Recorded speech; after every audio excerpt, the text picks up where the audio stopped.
Hey there! Good morning, afternoon, and evening, everyone, and welcome back to the Genshin Impact character review series.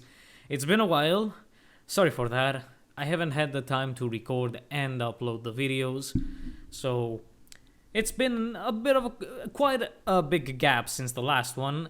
But hey, I'll be uploading quite a lot in a short span of days because I really want to do some characters specifically, and there's a banner in a very little while that's coming out, and yeah, I just want to get these out before I focus on the character on that specific banner. So, before we get into today's character, I wanted to talk about something. I have been on Kaching Banes lately because I like the guides on the site. They're really nice, really well made, and I was just, I like information, let's say. And I wanted to say something about guides like those, and videos like this one, where there are, people tell you about artifacts on characters, weapons, team synergies, and such. What I wanted to say is that I advise you to not take guides and follow them to a T, as it's called. Do not fully copy guides and whatever it's told in them to your game. Thankfully, with Genshin Impact, it is very possible to be versatile with your characters, parties, and whatever, and still be able to clear much of the content, and of course 36 star the Abyss, which is the hardest goal usually in Genshin Impact. And because of that, it allows you to really, once again, play in the way you want with the characters you like and just go at it. So what I basically want to say is that with videos like this one, where there are, as I said, mentions of artifacts, weapons, or guides on guides like those on Kaching Mains, you should really just take them as recommendations on ways to improve and maybe achieve some goals, like, hey, this is a party combination that will make you deal lots of burst damage, so you can go flex on people. If you have some specific goals, of course there are recommendations in those guides. But yeah, for the average person, the average player, even those who are trying to 36 star the Abyss, I think that it is generally better to just look at guides, take what you want, however you want from them, and adapt them into your game.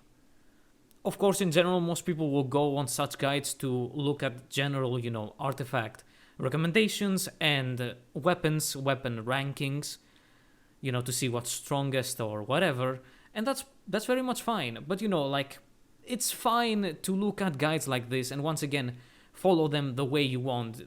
If you're a casual, let's say, you don't care at all about building a character, do not, of course, go and, let's say, flame or bash upon others who do follow guides. But there are people who follow them to certain percentages, let's say. Some that take little from those guides, some that take more, and some that follow them fully because, once again, they want to achieve a goal. If you are struggling to, let's say, get your first 36 star in the Abyss, you might want to, of course, really stick with one of those recommended team compositions and get those 36 stars. But after that, you're like, it was a pain, I'm fine with 34, I'll play the way I want. This was fine, playing with this team comp was fine, but it's not my cup of tea. That's perfectly fine, and I would say that 90% of Genshin players are very much satisfied with getting 34 stars in the Abyss with their own gameplay and parties. There are people that are I got 34 stars or 33 on my first try in the Abyss when it came out, I'm out. There's others who are gonna be I got 34, when I'm in the mood again, I might come back and maybe play the same, or try a more meta team comp and maybe try and get those 36 stars. And there are those who are I'm following the meta just for the 36 stars, not for anything else. And there's a wide spectrum of people, and let's be good people here, and of course not bash anybody. But again, the basic thing that I once again want to say about guides and stuff is that I advise you to take them as you wish. Do not follow them perfectly. Do not copy and paste them into your gameplay. I don't think that is a very good idea to do, compared to, of course, other games that are, they don't have that, let's say, room for error when it comes to using a character. Thankfully, once again, Genshin doesn't have that full-on content that really wants something specific from you. It allows versatility, and that's very nice and cool. So then, with that dumb stuff out of the way, let's get into today's character, which is Kamisato Ayaka. Our first or second Inazuma character, depending on who you ask, because some will tell you, well, Kazuha didn't come with Inazuma, so I don't really count him, so... I mean, for me, I'm like, yeah, it's half and half, really. He didn't come with Inazuma, and it was so strange. But hey, so yes, today is Kamisato Ayaka. In, first, general thoughts on Ayaka. Very, very good DPS. A sort of hyper carry main DPS, because she has a kit that really allows her to be on the field continuously. Like, she doesn't need to wait for burst cooldowns or burst energy. She has her continuous damage through normal and charge attacks and everything. So her playstyle is very much a hyper carry, and in my opinion, she's very, very fun to play. She's quite easy, I would say, to get used to, and very, very fun. So then, why don't we, let's look at her kit and see what makes her so good. So, starting off with her normal attacks and charge attacks. Ayaka is a very fast auto attacker. I think she might be the second fastest, trailing Chi-Chi, because in her normal attack combo, she has a dash with a very long animation, so that does break her, quick recovery to start another cycle of auto attacks. But her normal attacks are pretty cool, pretty nice, sort of Japanese, let's say, style plus anime-esque, because her second to last attack is this sort of rapid strike thing, which makes absolutely no sense, but it's pretty cool. And then her last attack in the chain, as I said, is a bit of a dash through an enemy, deals pretty good amount of damage, but you most likely won't see this. You won't see people really use this last attack, especially in something like the Abyss. Overworld, yeah, pretty cool. And in events, maybe, yeah, that as well, but not really in the Abyss. Why? Well, then you might not want to go to that last attack. Well, then, because of Ayaka's charged attacks. And Ayaka's charged attacks are extremely special. Seriously. So, she's a sword user. Normally, 99% of sword users, except for John and Ayaka now, have the same charge attack, which is a sort of multiple slices, usually 2 to 3, which knocks enemies back and even sometimes knocks the character back a bit. They take a sort of back step.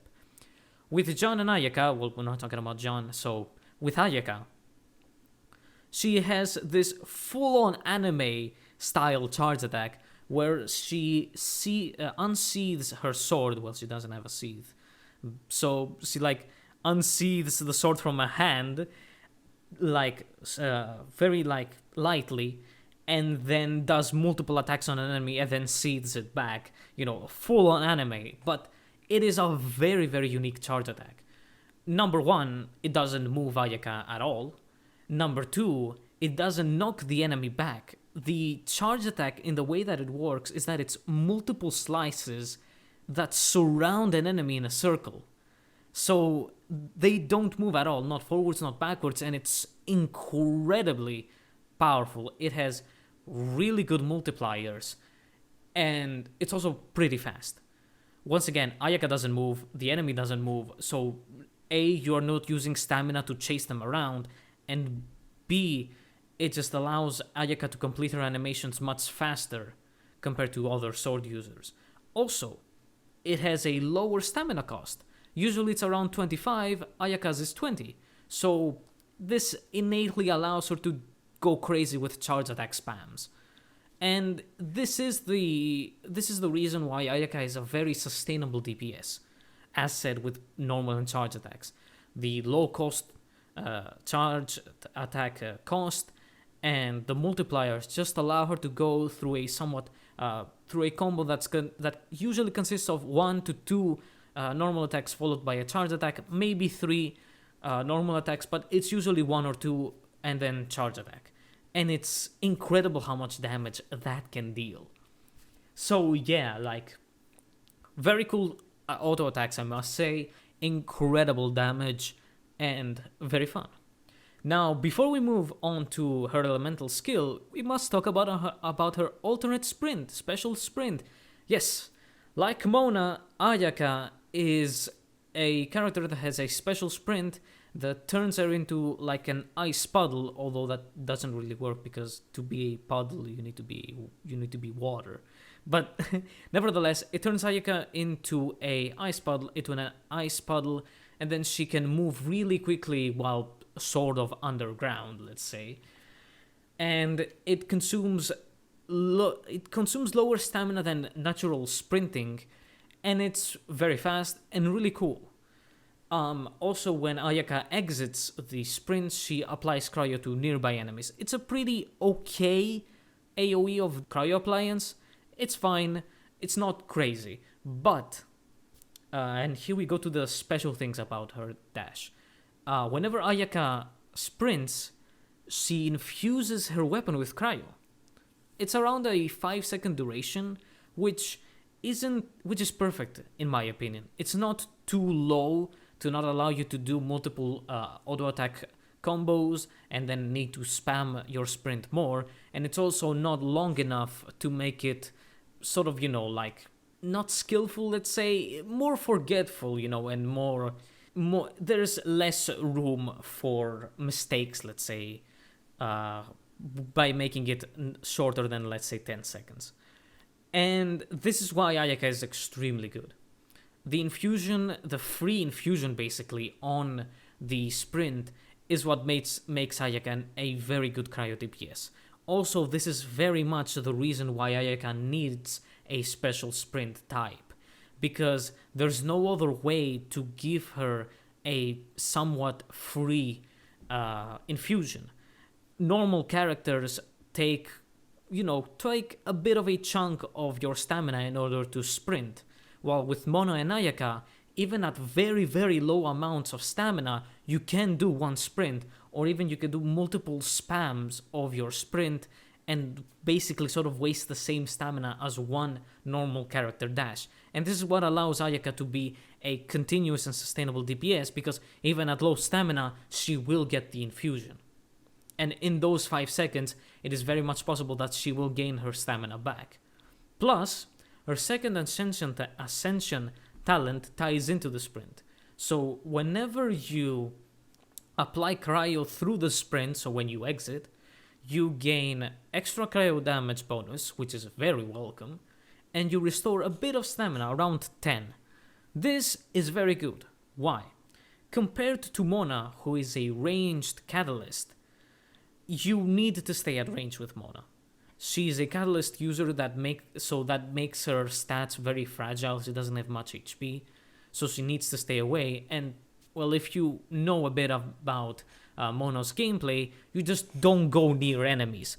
With Ayaka, since she is a melee user, she must stick to enemies in order to damage them. So this makes the alternate sprint natural to her. So once again, she naturally stays close to enemies and applies the cryo very easily. So with that, it is very much possible to just really, really spam her sprint. You sprint, you apply cryo, you get stamina back, normal attack combo, charge attack combo, sprint again in order to animation cancel the charge attack, and then follow again with normal charge attacks, dash cancelling. It is very good. Unlike Mona as well, Mona has a talent where you need to stay into the dash state in order to spawn a thing. With Ayaka, just a simple tap of the sprint gives you the infusion, and that is very perfect. And it really, again, allows her to have a very, very good sustainable DPS. It's really cool. And yes, many hate this dash, but if I'm honest, speaking as a Ayaka main in a way, you really get used to it. In combat, it is not even noticeable. In the overworld, it's great for exploring, great for traversing through water, because you can sort of sprint on water with Mona and Ayaka. And with Ayaka, you apply cryo to the water, so you can stay a bit on the water and recharge stamina. So technically with Ayaka, you can go infinitely. But yeah, yes, there are some, let's say, bugs with elevated terrain, slightly elevated terrain, like the domain circle in the middle, but you get used to knowing when to, walk over it and then sprint. You'll get easily used to that. All in all, really cool dash, ties very beautifully into Ayaka's gameplay, and it's really cool. Really nice, very, very well executed, I must say. So then, let's move on to her skill. So, Ayaka's elemental skill is very simple. Ayaka, with a press of a button, deals AoE cryo damage in a pretty okay circle around her, and also launches enemies upwards.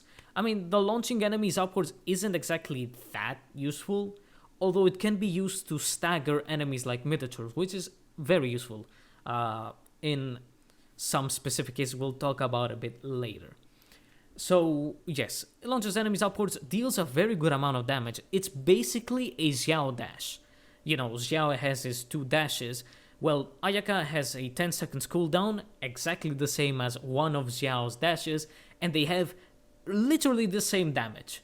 Their multipliers are like a few numbers apart. So, and this is on an AoE.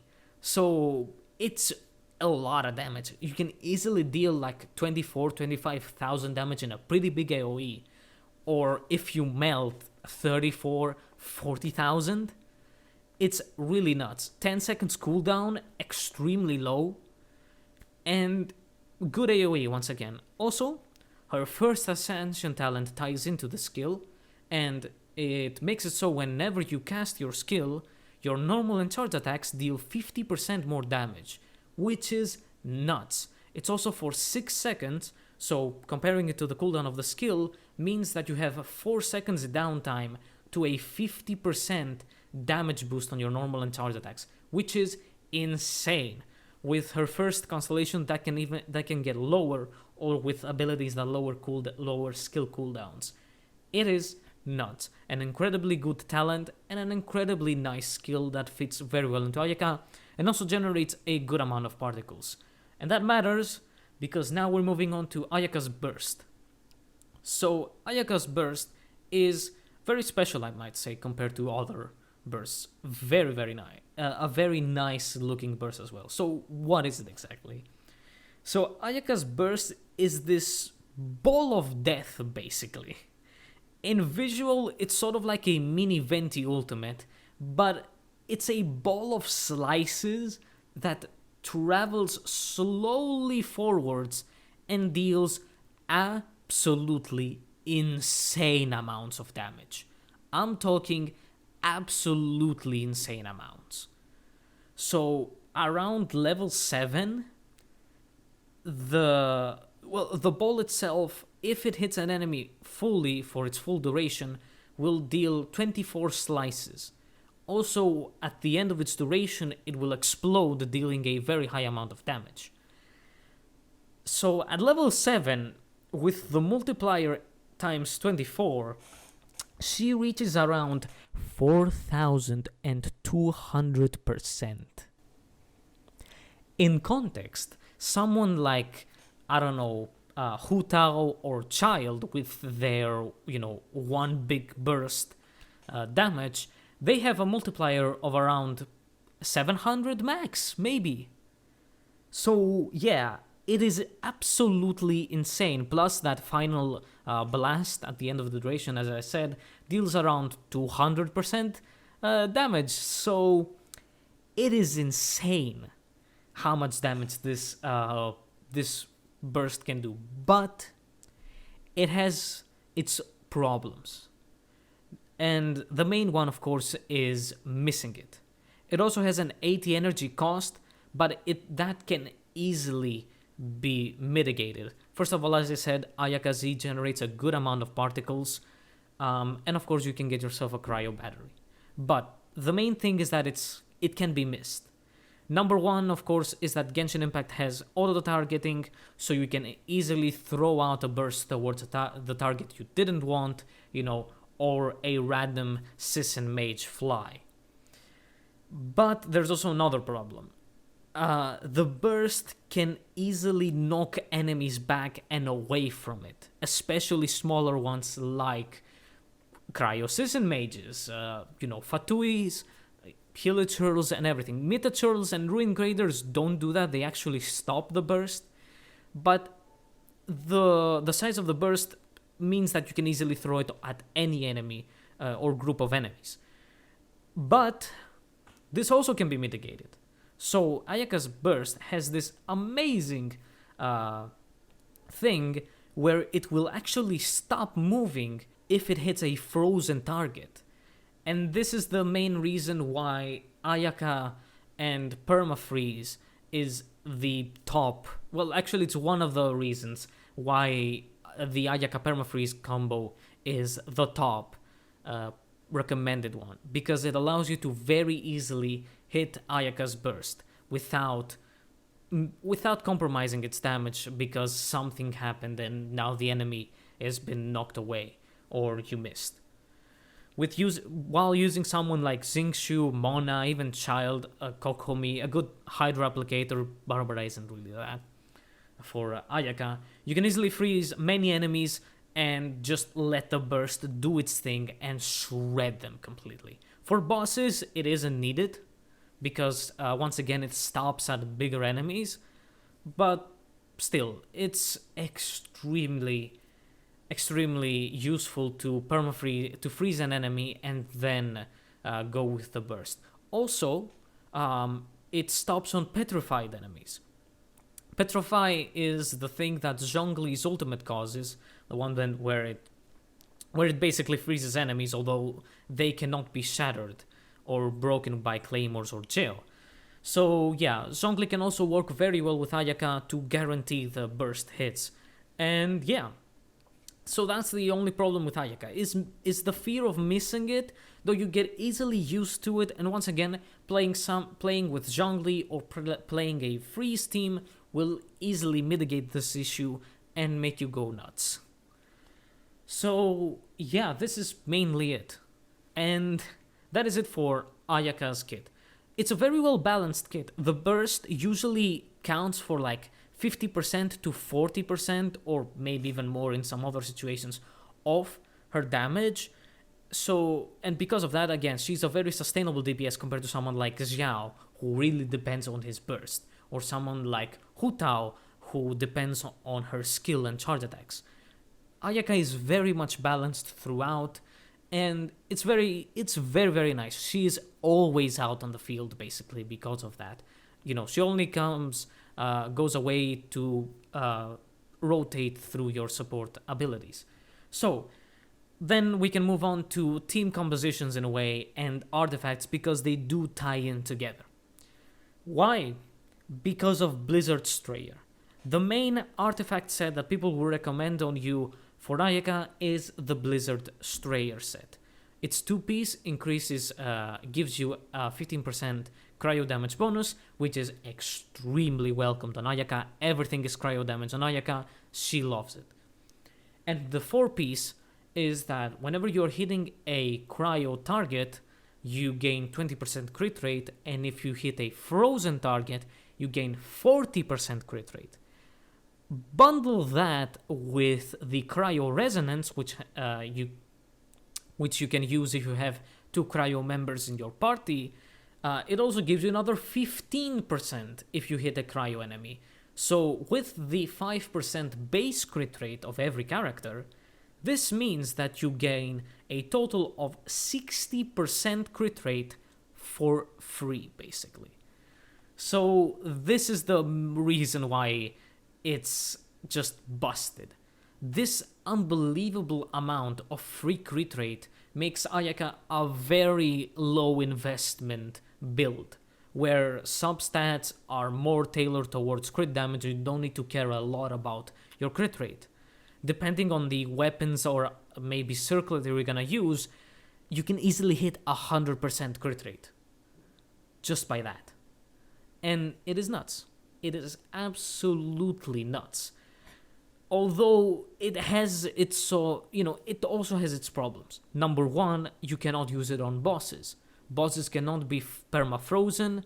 Well, they cannot be frozen at all. So you're only getting one part of Blizzard Strayer, so you're only getting 40% crit rate.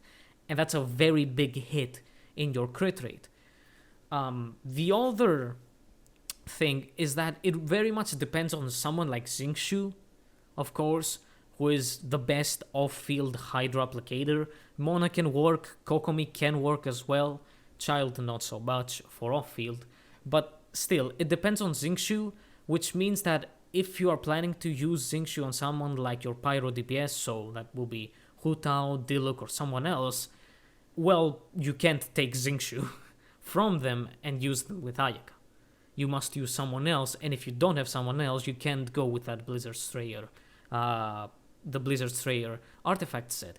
It is very much reliant on characters, unfortunately, but still, the most recommended one, and the other recommended combination is a 2-piece Blizzard Strayer set.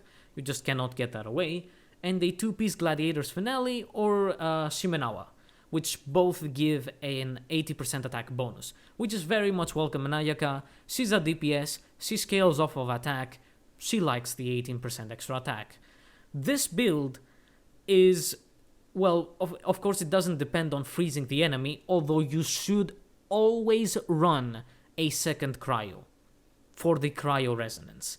I mean, it's just free 20% crit rate basically, so you just cannot give that away. It is very, very much recommended to have a second cryo in order to boost Ayaka's crit rate. And this build with the 2-piece Gladiator and Shimenawa really, really depends on your artifact substats. It needs good substats to work, of course. Also, it needs a good weapon as well. So, yeah. But it actually doesn't... It trades blows with the full Blizzard Strayer set. Because with the Blizzard Strayer route, you depend on that 100% artifact to just deal massive amounts of damage and continuous, let's say, a good amount of damage. While with this other one, you have the 18% attack boost. You naturally deal more damage than the full piece Blizzard Strayer. But of course, it also depends on your substats. So yeah, they sort of like trade blows with which one is better. Once again, just pick the one you like to go. Once again, do you have an available Hydro unit to utilize a perma-freeze comp for the free crit rate, or are your substats that good enough that it doesn't matter? With Ayaka and with the weapons that we are gonna see, you can easily hit something like a 60 to 70% crit rate and then 200 crit damage. Seriously, you can easily hit that. Plus 15% from a cryo resonance, that's 85 to 19%. So you're very much close to that 100% crit rate that the Blizzard Strayer set likes. So yeah, as for other like characters that go with Ayaka, as said, Xingqiu for the perma-freeze. Zhongli, of course, is a universal great support. For perma-freeze, not that recommended, because if you place the pillar somewhere where it is close to an enemy, it will shatter the freezed enemy and you will lose the crit rate bonus, plus you will lose the, let's say, ease of life that you get by freezing an enemy and not allowing them to move and attack. For the other like non-permafreeze artifact combination, he's very much fine. With Ayaka, you are constantly applying cryo. You will never lose the cryo resonance. So yeah, of course his shield has the resistance shred, and it allows Ayaka to stick to an enemy without the fear of taking damage and being staggered, so that, that breaks her combo. As said, other cryo users for the cryo resonance are sort of mandatory. I mean, again, it's just 15% free crit rate, you just cannot give that up. And of course, you can get yourself a Viridescent Verener Anemo unit for the Viridescent Shred. The resistance shred, someone like, even John can easily work. A team comp like Ayaka, Zhongli, John, and let's say someone like Chongyun, who can easily work as a great unit, support unit for Ayaka. This team comp has it all. It has Zhongli for the resistance shred, Zhongli for the shield. It has Chongyun for battering Ayaka. You can even equip him with a Favonius Greatsword for even more battering. Chongyun also gives you cryo shred through his talents, plus if you have MC2, a cooldown reduction. But Chongyun can easily work very greatly. And then you have John, which can work as your Viridescent Verener carrier. She can heal very nicely, cleanse very nicely. She can deal a good amount of damage through her fall damage abuse. This is a very good team. You can also, of course, use the man himself, Kazuha, Kaedera Kazuha, because of his elemental damage bonus that he gives, which Ayaka loves, as we said. So yeah, she has a great deal of supports. The only one, again, is Xingqiu, mostly if you're playing permafreeze. Else, she can fit into many comps, though not melt, because we don't have a pyro support that really enables a melt Ayaka. Like, I don't really think there could be a pyro support that enables Ayaka to melt that easily. Even like a Xingqiu, I would say, just would apply pyro too slowly for Ayaka. But with all that, let's move on to weapons. So for early game where you do not have 4 stars, it doesn't really matter. Like, it doesn't really matter min-maxing your character with 3-star weapons, so we're gonna move immediately to 4 stars. And let's take them one by one. For the full-on free-to-play, I would suggest the Amenoma Kageuchi. There is no other weapon that really fits Ayaka. The Amenoma does have really low base attack, but it does compensate with a very high attack ratio, and its effect is actually very, very good for Ayaka. So its effect is that whenever you cast your elemental skill, you gain 1 stack. You can have up to 3 stacks, and whenever you use your burst, these stacks will be consumed and they will give you energy back in return. This is very, very good. This does tip the scale more towards burst as being, like the percentages of charge attack damage and burst damage, on Ayaka's DPS, the scale tips more on the burst, but it's very much fine. It is a very good free-to-play weapon. Just refine it to 5 and you'll be good to go. As for the other craftable weapons, unfortunately, the prototype Rancor just doesn't work. It does have a high base attack with 44, but it gives physical damage, and you just can't use that with Ayaka. It would be cool to be able to use Ayaka like a physical Kenshin, but that means you just cannot ever dash. Just one accidental tap on your dash, and now all of your build is gone. So it is absolutely not recommended to go for a physical build. And unfortunately, the prototype Rancor wants physical build, so it doesn't work. Iron Sting? Unfortunately not. Okay base attack, but it gives elemental mastery. And as said, Melt Ayaka just doesn't work. You can melt once, but it's just not a sustainable way of DPS.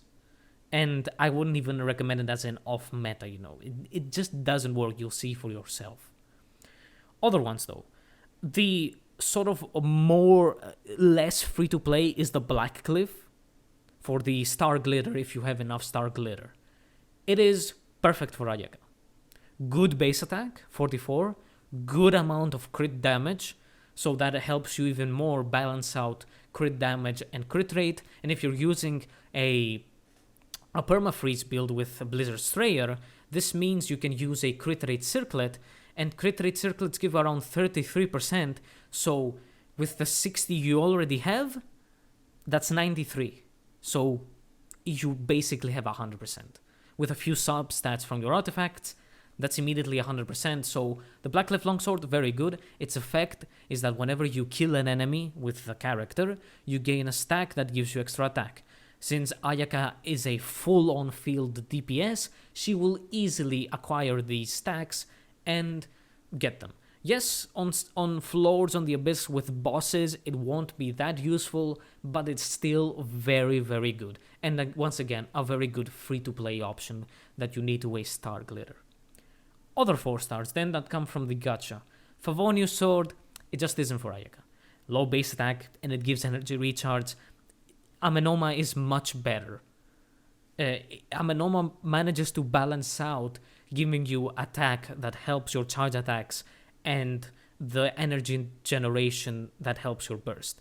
The Favonius Sword only wants the burst, so it's not that good. Lion's Roar and the Flute are very much the same for Ayaka. They have the same base attack, and they have the same attack percent that they give. Both of those candidates are very good. If you don't have the recipe for Amenoma, so you haven't unlocked Inazuma yet, or you just don't have the recipe yet, but you have one of these 2 swords, you can easily use them with Ayaka. Their effects aren't that useful. I would say the Flute is a bit more useful than Lion's Roar.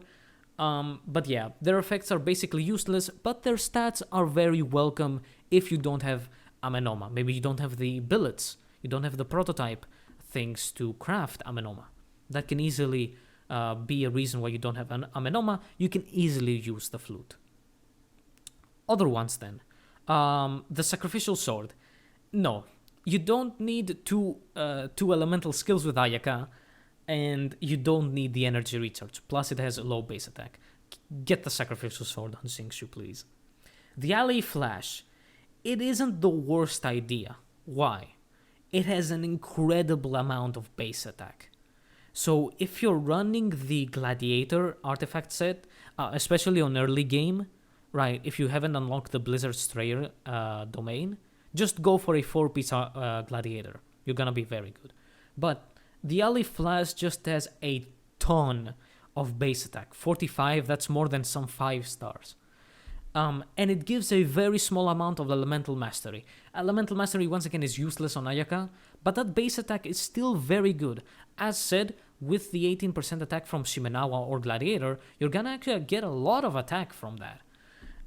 Plus, its effect increases the damage dealt by 12%, but if you take damage, it's disabled for a bit. Very well and very useful for Ayaka. Very good. I wouldn't recommend it over Amenoma, but once again, if it's all you have and you don't have Amenoma or Blackcliff, then you can easily go for the Alley Flash. The Black Sword, it is the paid, a paid sword. You need the battle pass for it, and it is incredibly good. I would guess it ranks higher in damage than the Blackcliff. Low base attack than the Blackcliff. It has 42, like the Flute and other ones, but it gives a very, very good amount of crit rate. It gives almost the same amount of, I think it gives more than a crit rate circlet. So if you're running the Black Sword and a permafreeze comp, then you can run a crit damage circlet and still have 100% crit rate. Also, its effect increases your normal and charge attack damage by 20% or more. Very, very useful on Ayaka.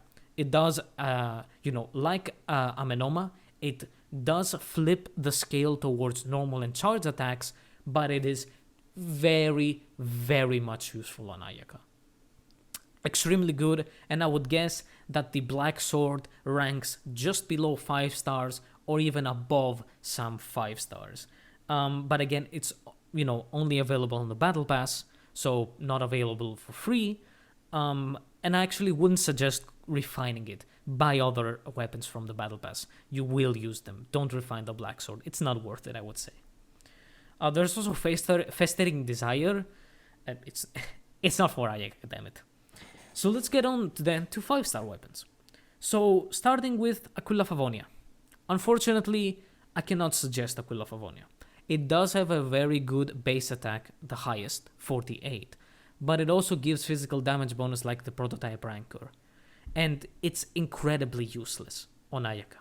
It does give a bit of attack, 20% attack in its effect, but it just doesn't work with Ayaka. Aquila Favonia just really wants a physical damage attacker.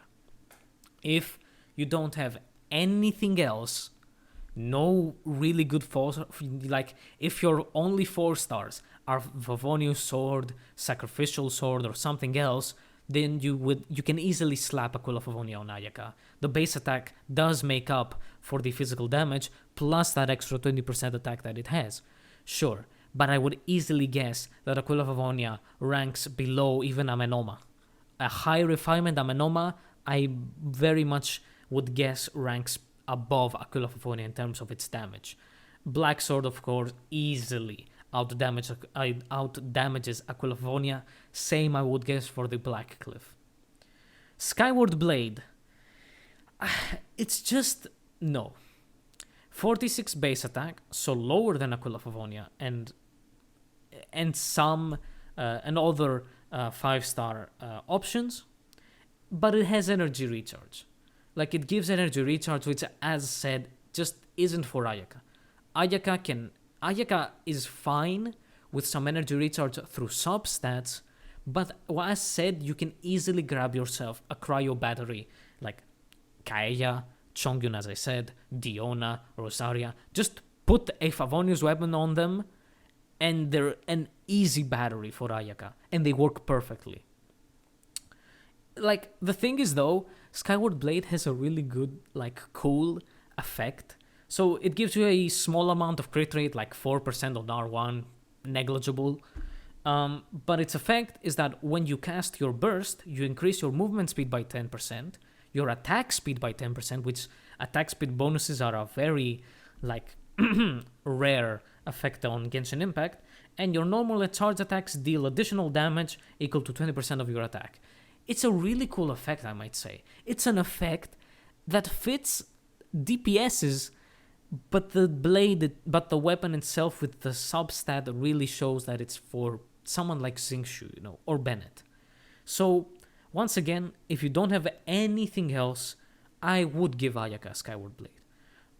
But once you get Amenoma, I would most likely give her Amenoma. Or, of course, Black Cliff or the Black Sword. Summit Shaper, an extremely good option for Ayaka. Very good base attack, like Skyward Blade, 46, and gives a lot of attack percent as its substat. So it's very good. But it has the requirement of a shield character. And that's it, really. You can get yourself like a shield bot Noelle, though her shield isn't the best. The upcoming Toma can easily work most likely with Ayaka if you build him as a powerful shielder. And of course, the man himself, the CEO of Geo, Zhongli, easily works. As said, Ayaka can easily go with Zhongli on a non-permafreeze composition. So giving her Summit Shaper is a very good option, and I would guess that it will deal a lot of damage compared to some other 5 stars. And to be honest, that other 5 star is the next one. It's the Primordial Jade Cutter. So, the Primordial Jade Cutter has a low base attack. It has 44, so that's lower than the Alley Flash. It's the same as the prototype Rancor, but it has its cheat where it gives you 50% crit rate. Yeah, like the Jade Cutter at level 90 gives you 44 crit rate, plus the 5 base of a character, that's 49. You have 50% crit rate for free. With the Jade Cutter, you can, if you want, skip on another cryo unit for the cryo resonance. But the thing with other cryo units is they really work nicely as a battery for Ayaka. And it's nice to have her burst more often than with just using Ayaka's skill and her own particle generation. But still, if you have your other options or you have some other batteries, like, let's say, someone like Raiden, the Raiden Shogun, you can easily work with Jade Cutter. You can easily work with Jade Cutter since, again, 50 crit rate, play with Blizzard Stray and a perma-freeze comp, that's another 40%, that's 90%. And its effect, it gives you 20% extra HP, and based on your max HP, you gain an extra attack bonus. It's basically Staff of Homa. It's good because it means that without perfect artifacts, so some artifacts, have a bit of HP percent on them, it gives you a slight amount of attack back. So it's a very, very good sword, gives a fuck ton of crit rate, and it can easily work. Very much suitable for Ayaka. Might rank lower than Summit Shaper with a shielder, but I would guess that not everybody either wants to play with a shielder on an Ayaka team comp, or whatever other reason, you might not have Jade Cutter. Freedom Sworn, it just isn't for Ayaka. Just freaking skips Freedom Sworn. And then of course we come to the Mist Splitter Reforged, Ayaka's signature and best in slot weapon. I mean, there's not really much to say about the Mist Splitter. It is Ayaka's weapon that was made for her. The max amount of base attack, 48, gives a very good amount of crit damage, around like 40+%, so free crit damage. And its effect is all about tailored towards Ayaka. It gives elemental damage bonus, so more cryo damage, and then with each, and you can gain stacks through different ways by dealing elemental damage to your normal attacks, using your burst, and being below 100% energy. You gain more elemental damage bonus, and it's, of course, as said, made for Ayaka. With the Mist Splitter, you can easily run a perma-freeze comp with a crit rate circlet, and if you're running the Gladiator Shimenawa, it helps you balance out your crit rate, crit damage. It is a perfect weapon for Ayaka, and there's not really much to say. Number one, of course. And that is it for Ayaka. A very well-made character. She has been in the game files since closed beta. That is before the game released. That is like summer of 2020, where the game released on September 2020. And yeah, she's a very fun character to play. A very good cryo DPS. And to be honest, we don't really have that many 5-star cryo DPSs. The only other one is basically Ganyu, and Ganyu's playstyle just isn't close at all to Ayaka's. Compared to someone like Diluc Hotao, they're not completely the same, but they are a pyro DPS in the end. But Ayaka has her burst dealing an insane amount of damage, her normal charge attacks deal insane amount of damage as well. She has a very good balance in her damage distribution, and I would say that her gameplay is very much fun. Recommended to pull, I would say.